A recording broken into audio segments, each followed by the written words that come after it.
নমস্কাৰ বন্ধুসকল, স্বাগতম জনাইছোঁ আমাৰ আজিৰ ভিডিঅ'টোলৈ। বন্ধুসকল, আজিৰ ভিডিঅ'টোত দেখুৱাম যে যদি আপুনি ৰিয়েলমি অথবা এণ্ড্ৰইড 10 স্মাৰ্টফোন ব্যৱহাৰ কৰি আছে তেনেহ'লে নিশ্চয় আপুনি এই সমস্যাৰ সন্মুখীন হ'ব। সো ফ্ৰেণ্ডছ, প্ৰব্লেমটো হ'ল প্ৰথমতে আপুনি ব্ৰাউজাৰৰ পৰা যিকোনো ফৰ্ম বা ডকুমেণ্ট PDF ডাউনলোড কৰিব পাৰিছিলে।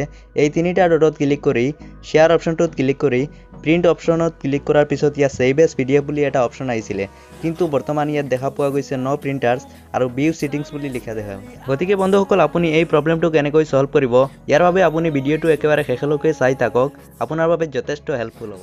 সো ফ্ৰেণ্ডছ, এই প্ৰব্লেমটো সলভ কৰাৰ কাৰণে আপুনি এই ভিউ ছেটিংছ অপশ্যনটোত ক্লিক কৰি দিয়ক। ক্লিক কৰাৰ পিছত ইয়াত দেখা পাইছে এড ছাৰ্ভিচ বুলি এটা অপশ্যন আছে, এইটোত আপুনি ক্লিক কৰি দিয়ক।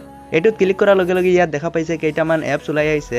ইয়াৰ পিছত আপুনি ইয়াত দেখা পাইছে প্ৰিণ্টাৰ শ্বেয়াৰ মোবাইল প্ৰিণ্ট, এইটোত ক্লিক কৰি ইনষ্টল কৰি ওপেন কৰাৰ লগে লগে ইয়াত দেখা পাইছে ইয়াত কণ্টিনিউ বুলি এটা অপশ্যন আছে, এইটোত আপুনি ক্লিক কৰি দিয়ক। ক্লিক কৰাৰ পিছত ইয়াত দেখা পাইছে প্ৰিণ্টাৰ নট সিলেক্টেড বুলি লিখা আছে, ইয়াত আপুনি সিলেক্টত ক্লিক কৰি ইয়াত প্ৰিণ্ট টু PDF এইটো সিলেক্ট কৰি দিয়ক।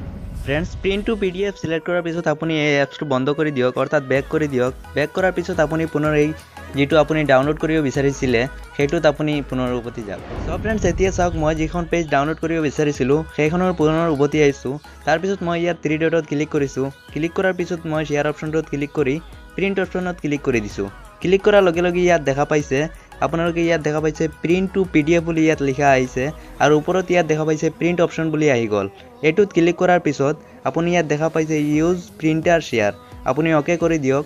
অ'কে কৰাৰ লগে লগে ইয়াত দেখা পাইছে প্ৰিণ্ট অপশ্যনত ক্লিক কৰাৰ লগে লগে ইয়াত দেখা পাইছে ওপৰত এটা নটিফিকেশ্যন আহিছে। নটিফিকেশ্যনটোত লিখা আছে প্ৰিণ্ট টু টেপ। ইয়াত টেপ কৰাৰ লগে লগে ইয়াত দেখা পাইছে পুনৰ প্ৰিণ্ট প্ৰিভিউ দেখুৱাইছে। ইয়াৰ পিছত আপুনি প্ৰিণ্ট অপশ্যনটোত ক্লিক কৰি দিয়ক। ক্লিক কৰাৰ লগে লগে অ'কেত ক্লিক কৰক। অ'কেত ক্লিক কৰা ইয়াত আপুনি ফাইলটোৰ নাম এটা লিখি দিয়ক। লিখাৰ পিছত আপুনি ছেভ অপশ্যনত ক্লিক কৰি দিয়ক। ছেভ অপশ্যনত ক্লিক কৰাৰ লগে লগে ইয়াত দেখা পাইছে print job has been sent to the printer. তাৰপিছত অ'কেত ক্লিক কৰি দিয়ক। অ'কেত ক্লিক কৰাৰ লগে লগে আপোনাৰ এই ফাইলটো PDFত ছেভ হৈ যাব। এয়া চাওক, মই ফাইল মেনেজাৰটো অ'পেন কৰি লৈছোঁ। ইয়াৰ পিছত ইয়াত ডকুমেণ্টটোত ক্লিক কৰিছোঁ। ক্লিক কৰাৰ পিছত ইয়াত দেখা পাইছে PS এণ্ড্ৰইড। এই ফাইলটো মই যিটো ডাউনলোড কৰিছিলোঁ এইটোত ক্লিক কৰাৰ লগে লগে ইয়াত দেখা পাইছে এইখন PDFত ডাউনলোড হৈ গ'ল।